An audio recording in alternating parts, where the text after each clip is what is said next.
Time for another beginner's resin jewellery making. Now, I've been asked by a number of people if you can use these little polymer clay pieces that are really meant to be for nail art, but you can use them for all sorts, of course. Can you use them in resin? Well, should we see? These are, as you can see, fruit. And they're all like summer fruits. So here's all the ones we've done so far. If you want to see the rest of the videos in this playlist where we make all sorts of things like this and like this, I'll put the link for you at the end as usual.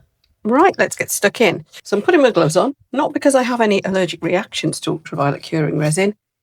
Well, I do to the cheap stuff, but not to the good quality ones. Let's Resin and Apex, they're the ones I normally use. But it's just that if you get it on your fingers, it's messy and it'll burn and it'll ruin my manicure. Mind you, that needs redoing soon. You know the thing. Anyway, so I've got together my little polymer clay pieces, the little heart mould that we have been using so much. I'm going to move all these little guys to one side. And I've also got my Let's Resin ultraviolet curing lamp. This is the new one in their range, or fairly new now. Very powerful, very handy, and it's wireless rechargeable. Of course, if you're just using a little ultraviolet torch like this still, you can see how much I've used this one. Really good. This just saves me having to stand and hold it, and it's extremely powerful too. But if you're managing with one of these, carry on, because if you're only doing small pieces, one of these will do you. The other thing I've got, of course, is my ultraviolet curing resin. Now, Let's Resin send me the ultraviolet curing resin in whacking big bottles. So if you're doing a lot of this, bear in mind that they do whacking big bottles. So I got this little bottle to decant it into. And as you can see, at some point, I've made a right mess of the nozzle. I've got some spare nozzles as well somewhere, but I don't think we should worry too much about that today. If this does happen to you, by the way, you can just snip it off with scissors if it won't just come off on its own. Haha, that'll do for today, won't it? This is to make sure that we get a layer between the actual silicone of the mould, where it will become the air, because of course we are working upside down, and our little resin pieces. And as you know, ultraviolet curing resin, it generally does work better if you do it in layers anyway. So let's get ourselves a little layer in, make sure there's no bubbles in there. Yes, there's a point. I've been getting questions about bubbles lately in ultraviolet curing resin. First of all, if you're using a good one and you're not right down to the very last bit in your bottle, you shouldn't really get many. As you can see, I've just poured this. I've got a couple which I can tease out with my little stick. This is a coffee stirrer. And if you have a look, there's hardly any bubbles in there. Now what you can do is let it sit for a minute and just gently poke around. Just be really careful that you're not going to scratch your mould. I'm not quite touching the silicone here. You can use a micro brush because they've got a little fluffy end, so if you did touch your mould by accident, it's not going to scratch. And eventually you'll end up with no bubbles. The other thing you can do, but you need to be careful not to scorch your silicone mould, and that's use a long neck lighter. Like this one. This is just a cheap... I bought a big pack of these for next to nothing from Amazon. Now try not to scorch your mould, but you'll see that's taken out the last of those bubbles. You can spritz with alcohol, but I do find that sometimes that can inhibit the curing if you're not careful. So I tend to just let it stand, pick out the bubbles that I can. If I really need to, go over with a long neck lighter. But if you're using a good quality ultraviolet curing resin, as you'll see here, there really weren't many bubbles anyway. So we're going to cure that off. I'm going to use my big lamp because I've got it handy. And I'm just going to give it a quick cure because it needn't be cured completely. So I'm going to give it a minute from each side. That'll do us for now. It's just to firm it up so that the bits that we're putting in don't sink. Now, do remember that this is why we use a translucent mould. Because then you can tip it over. Once one side's cured, you can tip it over and cure it from this side too. Now, it's only partially cured at the moment, but that's good enough. And to pick these up, I'm going to try one of those tools you use for... Do you use these for diamond painting or something? I don't know. They're sticky anyway. Oh, because I've found that tweezers are a flipping nightmare. Picking them up with my fingers, I'm really khaki-handed because of my nails. So... this is easier. And because the resin is still slightly sticky, because I haven't really cured it properly, these aren't going to sink. Then I can just place these on. They'll stay where I put them. These bits of strawberry, they are, aren't they?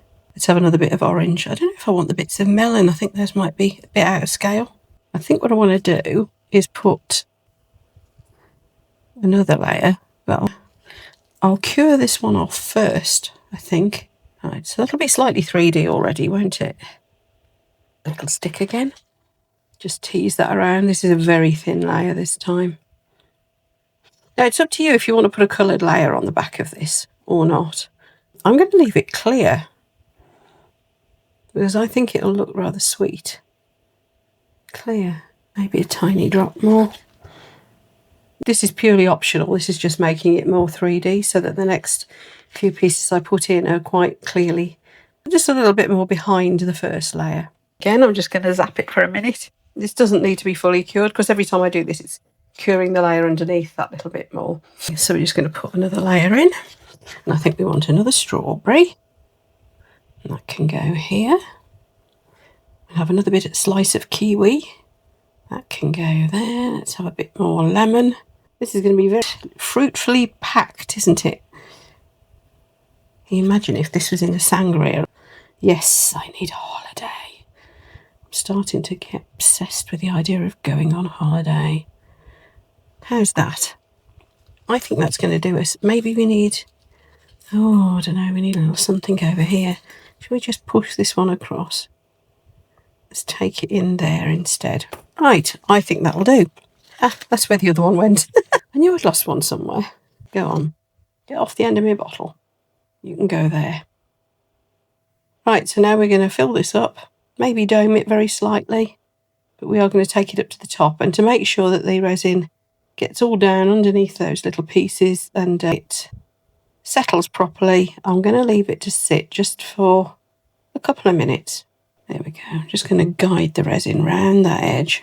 Do a last minute check with my little stick to make sure my fruit is just where I want it. I just want to bring that bit in and a little bit over a bit there. I think I want another orange piece down the bottom here. Push that into that last layer. Right, let's cure that and then we'll see what we've got, shall we? That is how simple it is. This time, because this is the last cure, I'm going to give it a good couple of minutes, probably 3 minutes on each side, just to make absolutely sure. Hey, should we get it out? And isn't that adorable? I've obviously got a couple of little bits of overspill here. I can snip those off later. Look at the shine on that. Isn't it gorgeous? Now, let me just show you a quick, easy way to snip those bits off. Now, of course, you could get an nail file out and sand off the edges, but when it's only a couple of little bits like this, pair of precision clippers or tiny nail scissors or cuticle clippers that manicurists use. Nail technicians, I think that's the proper word for them, isn't it? Those things are really good as well. Now, I can choose whether to top coat that or not, but can you see how 3D it looks? Because I put those pieces in layers and we got some resin in front of them and behind them, I think I will top coat because I get so many questions about top coating. So I will show you how to do it again, but a slightly different way that's probably a bit easier for beginners. Got toothpicks. Now, these are good for getting rid of bubbles in your resin as well, for picking them out. However, obviously these are sharp. There's a good chance you'll scratch your mould if you're not very careful. So if you use those, just go steady. Now, easier way to do the doming, probably for most beginners, would be to put a dob in the middle, get a toothpick and just tease it to the edges. Now, I know some people commented after the previous beginners videos that this is something they were finding a bit tricky. So try this way. I think you'll find it easier to get that even coat. Now you'll need to get your head down to the side of it and make sure you've got the edges, because it's kind of hard to see because it's clear. But you should be able to just tease it right out to the edges. And if you find it's a bit thin and you want to put a little dot more resin in the centre, because you've already got that coverage, it will self-level itself anyway. But I think that's going to be enough. So if you want to go a little bit gently and only put a little tiny bit, spread it out, see how far it goes, see what it looks like, then add a bit more. You can always add more, can't you? So not a problem with doing that. Now I am going to put just a tiny dot more, but I've got it right up to the edges. So I tend to be a bit blasé about it. I just get my bottle and go and hope for the best. And I have been doing it Actually, UV resin I've probably been doing about 10 years now, I don't know. When I first discovered it, I tended to use really cheap UV resins initially, and it's been an awful long time I've been using ultraviolet curing resin. It's years and years. Certainly predates my channel by a long shot, but early on I was using cheaper ultraviolet curing resins.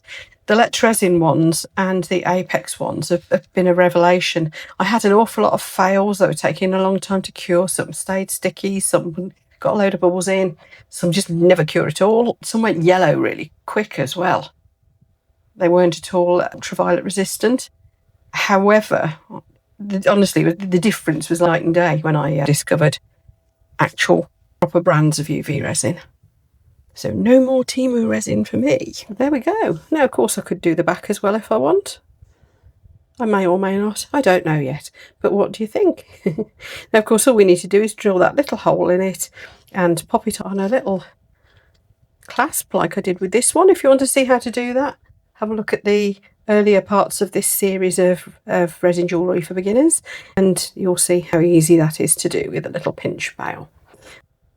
In the next video, we'll be looking at ways of using different sorts of flakes like these and chameleon flakes, several different ways. So if you want to see, make sure you see that video, don't forget to subscribe and click that notification thingy down below, because then it will let you know when the next part is out. It should be pretty much every Wednesday for the next few weeks. So look out for that one, enjoy, and I will see you for the next video.